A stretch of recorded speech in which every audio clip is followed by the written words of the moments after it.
ರೋಷಾಗ್ನಿಗಳ ನಟ್ಟ ನಡುವೆ ತಮಿಳುನಾಡಿಗೆ ಕಾವೇರಿ ನೀರನ್ನು ನಮ್ಮ ಸರ್ಕಾರ ಬಿಡುತ್ತಾ? ಸಿಡಬ್ಲ್ಯೂಎಂಎ ಆದೇಶಕ್ಕೆ ಸೆಡ್ಡು ಹೊಡಿತಾರಾ ಡಿಕೆ ಶಿವಕುಮಾರ್? ತಮಿಳುನಾಡಿಗೆ ಕಾವೇರಿ ನೀರನ್ನ ಹರಿಬಿಡುತ್ತಾರಾ ಕರ್ನಾಟಕ? ಸಿಡಬ್ಲ್ಯೂಎಂಎ ಆದೇಶಕ್ಕೆ ಸೆಡ್ಡು ಹೊಡಿತಾರಾ ಡಿಕೆ? ಕರುನಾಡಿನ ಕೃಷಿಕರಿಗೆ ಸಿಗುತ್ತಾ ನ್ಯಾಯ? ಹೊಸ ತಂತ್ರ ಅನುಸರಿಸೋದಕ್ಕೆ ಮುಂದಾದ್ರ ಸಿಎಂ.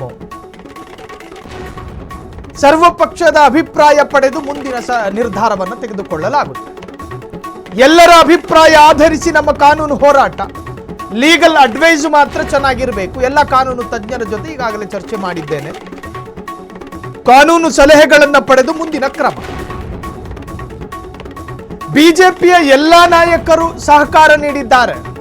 ಆದರೆ ಕೆಲವರು ಮಂಡ್ಯದಲ್ಲಿ ಪ್ರೊಟೆಸ್ಟ್ ಮಾಡಿದ್ರು. ಆಗಸ್ಟ್ 3ನೇ ತಾರೀಕು ವಿಜಯ್ ಅವರನ್ನ ಆಹ್ವಾನಿಸಿದ್ದೇವೆ, ಆದರೆ ಬೇರೊಂದು ದಿನ ಬರೋದಕ್ಕೆ ಅವರಿಗೆ ಹೇಳಿದ್ದೇವೆ. ಕಾರಣ, ಕರ್ನಾಟಕದಲ್ಲಿ ಸ್ವಲ್ಪ ಆಕ್ರೋಶಗಳಿದ್ದಾವೆ.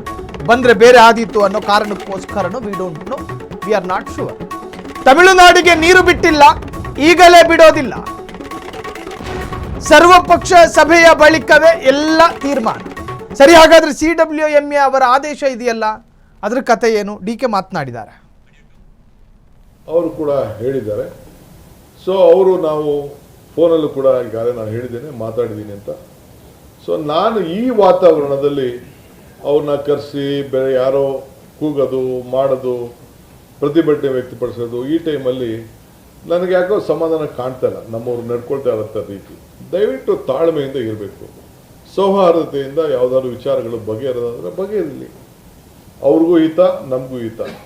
ನಾನು ಈಗಾಗಲೇ ನಿಮ್ಗೆ ಹೇಳ್ತಾ ಇದ್ದೇನೆ, ಈ ಮೇಕೆದಾಟು ಏನು ನೀರಾವರಿ ಇದೆ, the Mekedatu balancing reservoir, this is more help.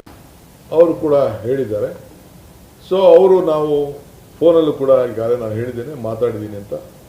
So ನಾನು ಈ ವಾತಾವರಣದಲ್ಲಿ ಅವ್ರನ್ನ ಕರೆಸಿ ಬೇರೆ ಯಾರೋ ಕೂಗೋದು ಮಾಡೋದು, ಪ್ರತಿಭಟನೆ ವ್ಯಕ್ತಪಡಿಸೋದು, ಈ ಟೈಮಲ್ಲಿ ನನಗೆ ಯಾಕೋ ಸಮಾಧಾನ ಕಾಣ್ತಾ ಇಲ್ಲ. ನಮ್ಮವ್ರು ನಡ್ಕೊಳ್ತಾ ಇರೋಂಥ ರೀತಿ ದಯವಿಟ್ಟು ತಾಳ್ಮೆಯಿಂದ ಇರಬೇಕು.